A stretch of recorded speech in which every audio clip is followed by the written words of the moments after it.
going to be doing a power adapter fix on this Gateway laptop. Now, if you look what happened to the adapter, the tip is damaged, and the inside of that tip, the plastic, is actually missing. It's stuck in the power jack on that laptop. So our first priority is to get that plastic out of there. And then we're going to need to repair the actual AC adapter. We're just going to replace the tip. And that's if the jack is okay. Once I pull this plastic out, we might find that the jack is not okay and we have to replace the jack. But first things first, I'm just using a small, tiny set of screwdrivers. I think I got it $1 for $1 at Micro Center. I just picked the tiniest one there. And I'm going to use that and try to pry out the plastic that's stuck in the power jack. And I got it loose, and then I just grabbed a thin set of needle nose pliers and pulled out the plastic, and here is the culprit.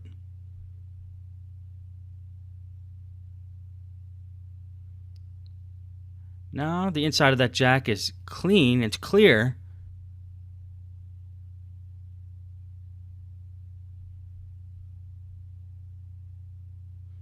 I'm going to take my voltmeter out and make sure that nothing got damaged in that jack. I'm just going to see if there's any short circuits by setting the meter for continuity, which is where you hear that little beep. Most meters make a beep when you touch the two leads together.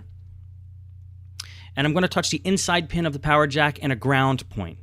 And if I hear a beep, then I know there's a short circuit and there was damage done to the jack. If I don't hear a beep, then I'm going to assume it's okay. And it looks like it's okay. So we're going to try a power adapter, a different power adapter in this machine to see if it powers on. Now this is actually a blooper that I'm keeping in the video. We'll see how sharp you guys are. So I plug in the new power adapter. And I push the power button and nothing's happening. Can you guys tell me why nothing's happening? You might have to rewind it to see it. Anyway, I'm going to fast forward this because I messed around with it for a while, wondering why it's not powering on. I even take off the hinge cover, inspect the button, take out a couple screws, try to figure out what the problem is. Everything looks okay, and then I realize I forgot to attach the part that plugs into the wall to the actual power brick right there. It happens. If you did spot that, good for you.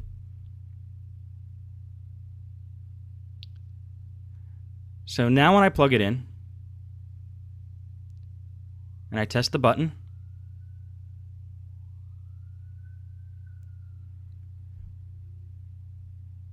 we get power and everybody's happy. So it appears that the power jack is good. And we just need to repair the power adapter. Just wanted to show you I make mistakes too. Now to replace the tip on the power adapter. And this is the power adapter in question that we're going to fix. We're just going to cut that tip off. Make sure it's not plugged in as you do this.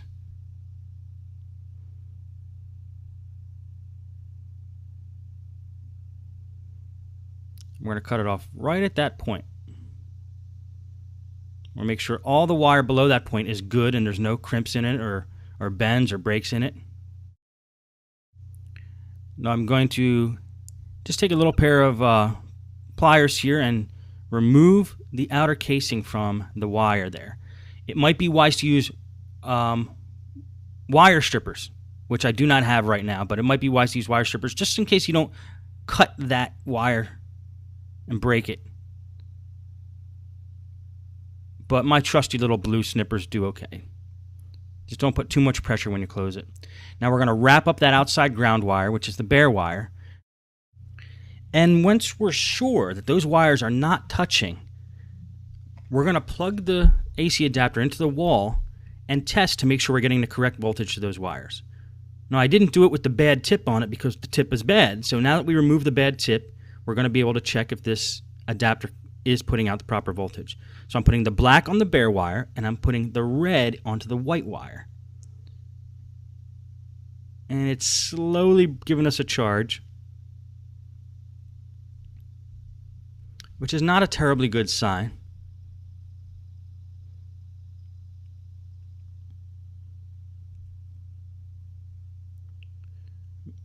It may be my voltmeter's acting a little flaky. Battery might be running low.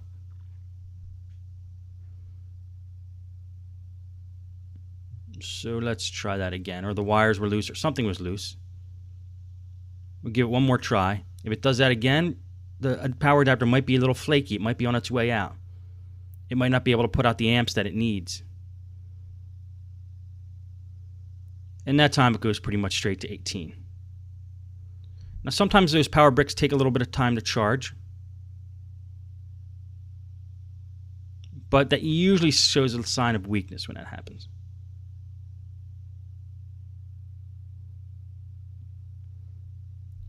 You're also going to notice the part coming out of the power brick is frayed as well on this power adapter. So that's going to need to be repaired too.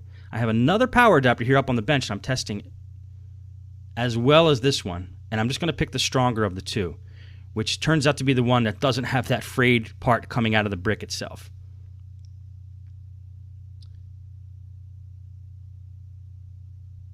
Just make sure that the voltages and amperages match up on your power adapters when you're matching them. So I'm going to bring out the heat shrink tubing here. I use heat shrink tubing instead of electrical tape because it forms a bond. It makes it more professional and tougher for the customer to peel away the work that you did. And I'm using a Radio Shack adapter plug here.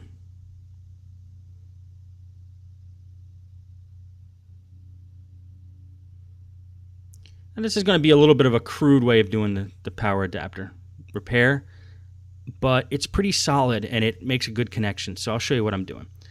Right now I'm going to sand the leads that go into that adapter plug. See, that adapter plug is meant to be plugged into another adapter. And it gets really expensive at Radio Shack when you start buying adapter upon adapter. So sometimes I like to solder the leads for the power adapter directly to the leads on the adapter plug. But since they aren't meant for solder, I'm sanding them off, I'm scuffing them up, so that when I do solder the leads to that adapter plug, the solder makes a great connection. It's strong, a good bond, which won't break. Let me just zoom in here so you can see what I'm doing. Notice that's a size N adapter plug. That's a pretty popular brand, a pretty popular size. Most gateways, Toshibas use a size N. And I'm just scuffing the metal of those leads. So when I drop some solder on there, it'll stick really well.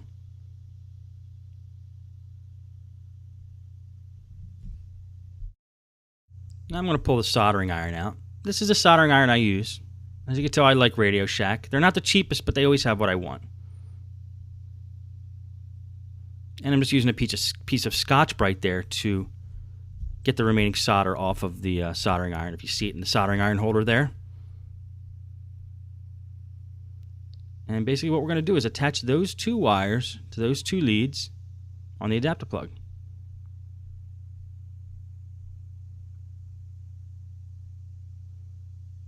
I'm going to expose some wire on the white lead there. Now again, you have to sand these wires, both the ground wire and the positive wire. You need to sand them because the little wires in these power adapters are coated. And solder doesn't like to stick to that when they're coated. There's little strands in there that are coated. And you'll notice once you sand these wires on these power adapters, if you're doing a repair like I'm doing, you're going to start to expose copper on the wires. When you start to see copper on those wires, then you know you're getting that coating off and the solder will stick very readily to the copper. So it's going to be tough to get solder to stick to these wires unless you do what I'm doing now. Sand the strands of wire inside the power adapter lines there until you see copper. And once you start to see the copper, you'll know that your solder is going to stick and make a good bond and not break off.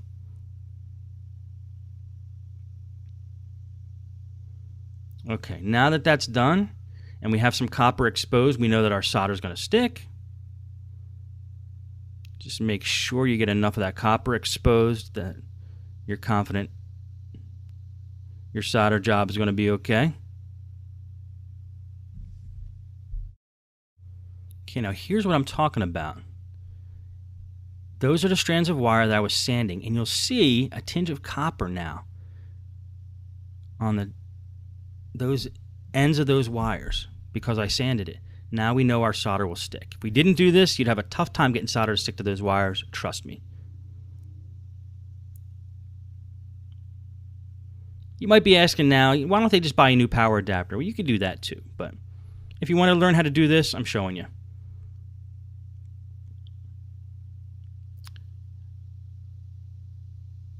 I'm going to grab a little device called Helping Hands.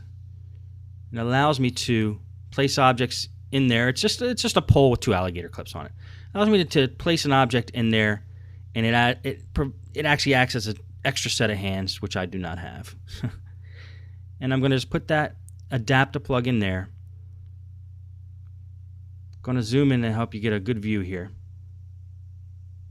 I'm going to add some solder and just tin the edges of those adapters there, or those leads there. Just put some solder on each one of those leads.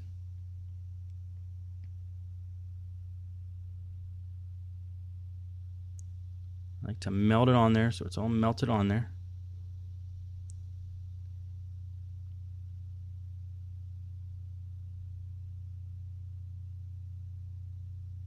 You can see how the solder's on there. Now I'm going to do the same thing with the leads for this power adapter. Now please note, this power adapter is unplugged at this point. Do not work while it's plugged in. I only plugged it in to test the voltage, and then I unplugged it.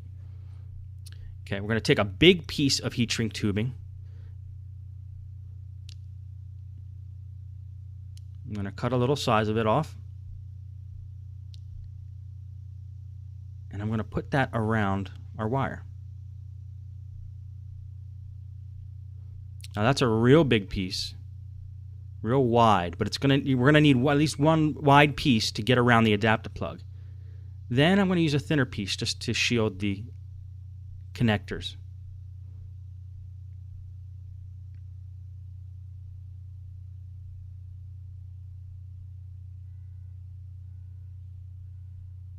Again, this is somewhat of an unorthodox way of doing a repair on these power adapters, but it makes a sturdy bond, and I've done it a few times in the past with no problem. So make sure you get your heat shrink tubing through your wire before you do any soldering to the actual adapter plug. Otherwise, it will be too late.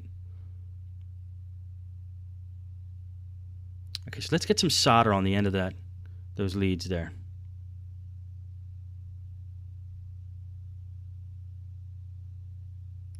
Also, again, this is the way I like to solder. I like to tin things with the solder before I actually solder them. And I'm just globbing some solder onto the end of that lead there. And I'm doing the same thing just on the end for the ground wire. Now, the adapter plug and these leads both have solder on them. Now, what I like to do now is just stick them together, heat them up, and let the solder melt into each other.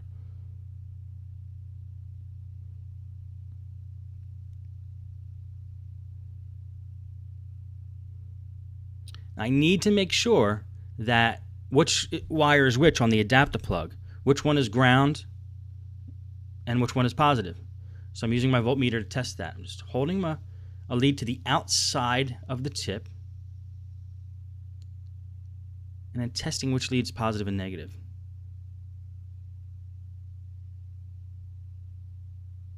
And once I know that, I'm going to be able to solder that ground tip to the ground wire.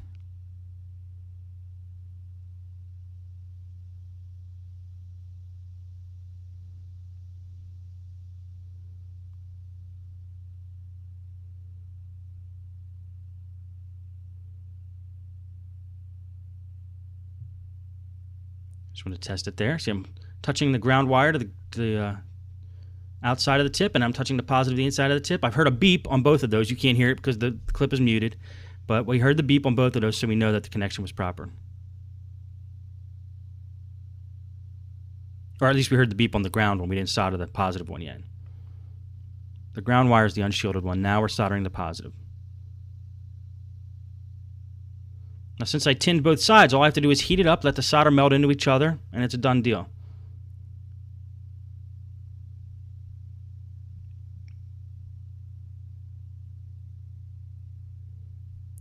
I'm going to show you here a close-up of what exactly I did, if the camera decides to focus. There we go.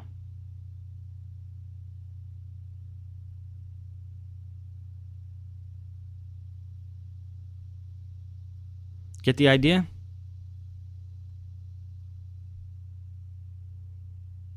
Now I'm going to take some electrical tape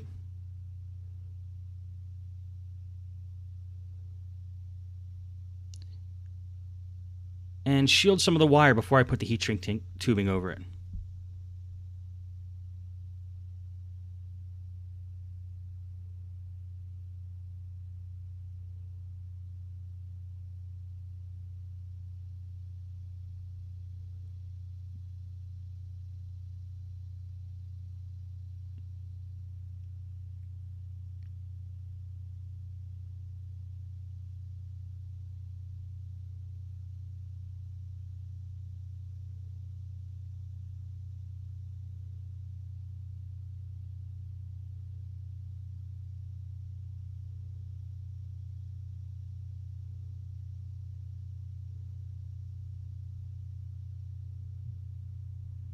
There we go.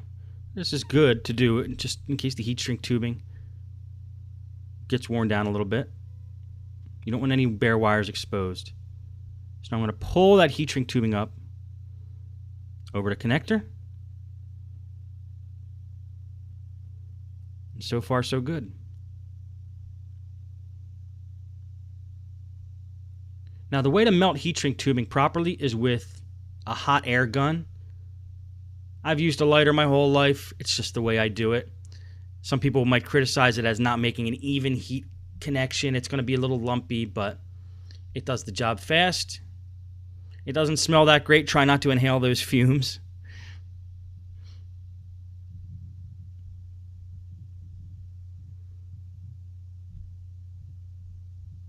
I think I have my dad to blame for showing me how to do it with a lighter. We never used a heat gun in my house for heat shrink tubing, but that would probably be the best way to do it. You'll get a more even bond. It'll melt evenly into the wire. And as you'll see what happened, it shrunk. And it shrunk around the wire, and it's forming a really hard plasticky type of bond now. Now, I like to put this thick one over just to cover the edge of the adapter plug, because if I didn't, you would start to see some bare wires showing as the more the power adapter got used.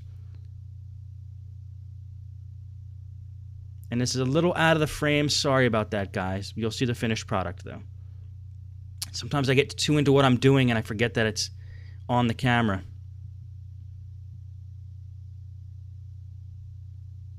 Again, if you can help it and you want to use a heat gun, go for it.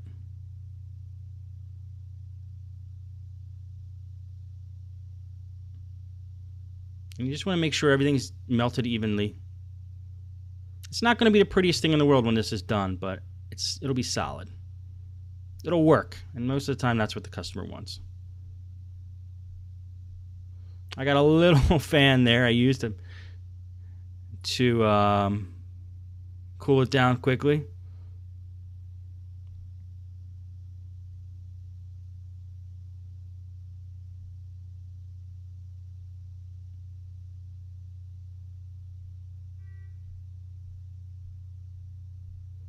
And we're going to hit it one more blast here, I think. Get it all melted evenly.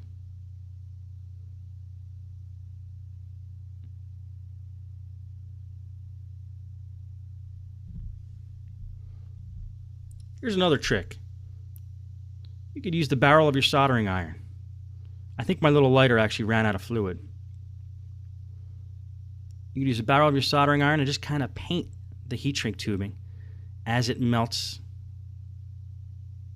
Try to be as even as you can. Don't let it sit there for too long of a time on a specific piece. This is another thing I might be getting criticized about, but hey, it works. I do what works.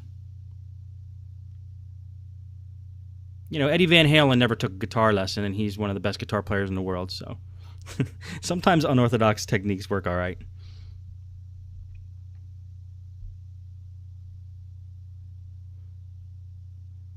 And again, we're going to cool that. Oops. It's not the best fan in the world. I can't tell you the number of times that blade actually popped off like that.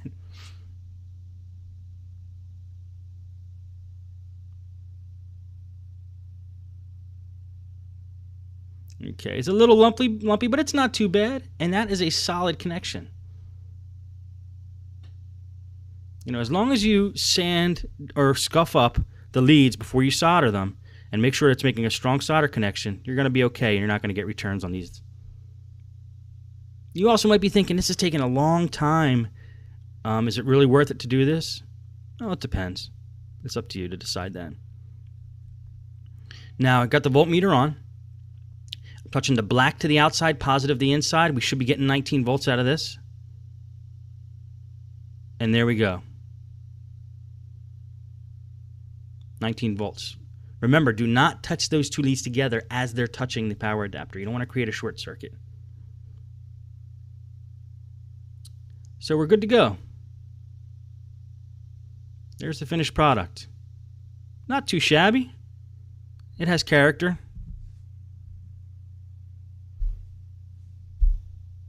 I'm just going to make sure no bare wires are being exposed. Do a little couple finishing touches here. And now it's time for the moment of truth. Always make sure before you actually test these in the computer that you test them with your voltmeter first and determine there's no short circuit. Okay, we're going to plug that in.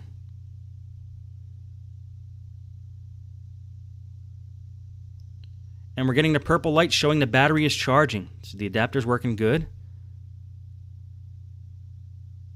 Battery light went out when we removed the adapter. Let's plug it back in. Battery light goes on again. Jiggle it around, make sure that the battery light stays on and it continues to get power. And that's a done deal.